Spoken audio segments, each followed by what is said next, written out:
Hello, je suis Charlotte Pila, je suis photographe sur Lyon. Et bonjour, moi je suis Chloé Winfeld et je suis illustratrice sur Lyon également.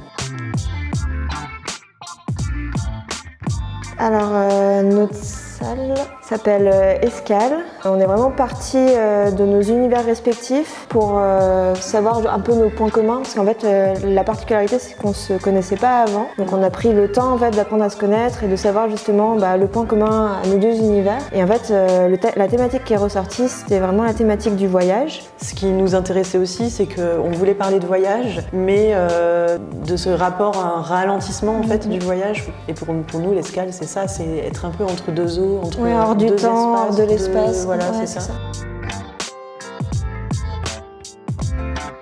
Alors ça a été un gros challenge cette salle parce que déjà c'était la première fois qu'on faisait une scénographie. En fait d'habitude en tout cas pour ma part, je suis habituée à travailler derrière mon ordinateur ou derrière mon appareil photo. Maison, quoi. Exactement. Et du coup là de me retrouver dans cette pièce, fallait vraiment investir tout l'espace et du coup c'était vraiment un travail un peu, à part entière en fait.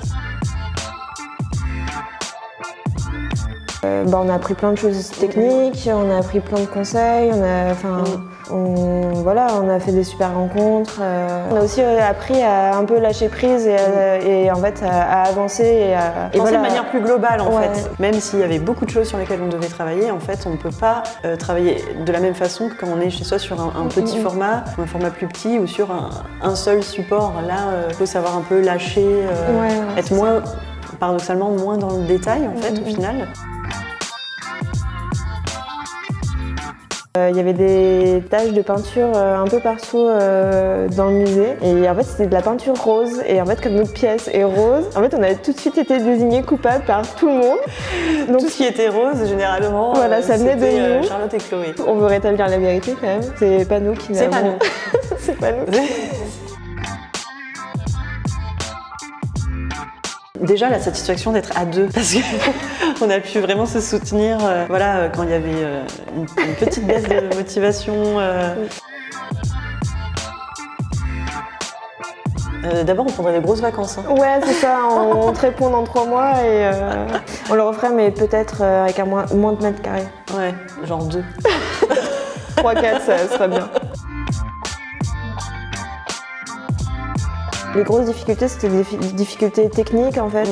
Les surprises qu'on a pu avoir en fait, le fait de peindre 40 objets. La tapisserie à poser, heureusement qu'il y avait John. Tout ce qui était d'ordre technique en fait.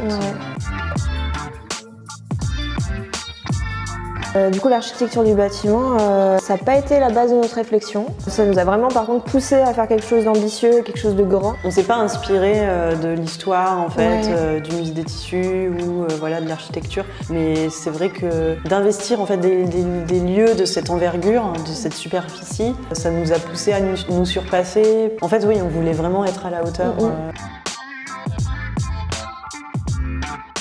Air de famille, c'est surtout rencontrer plein d'artistes vraiment aux univers très différents, avoir cette entraide aussi et puis cette super ambiance. On a vraiment fait de belles rencontres quoi.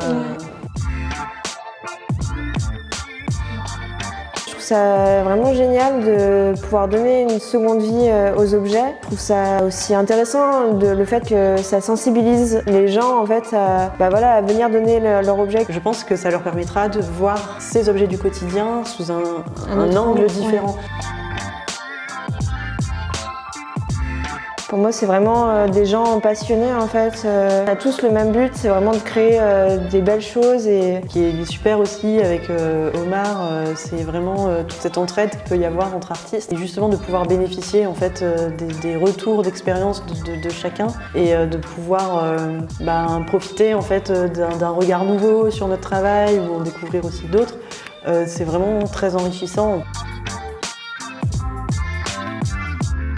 Alors nous, on voulait vraiment remercier Pauline Bussy, alias Le Son Libre, en fait, qui a créé toute l'ambiance sonore en fait de notre scénographie. On va en profiter aussi pour remercier du coup toutes les personnes qui sont venues nous filer un coup de main, que ce soit pour la peinture, que ce soit pour les objets. Tout le monde a été hyper bienveillant et c'est ce qui nous a aussi poussé à aller jusqu'au bout et à faire cette pièce.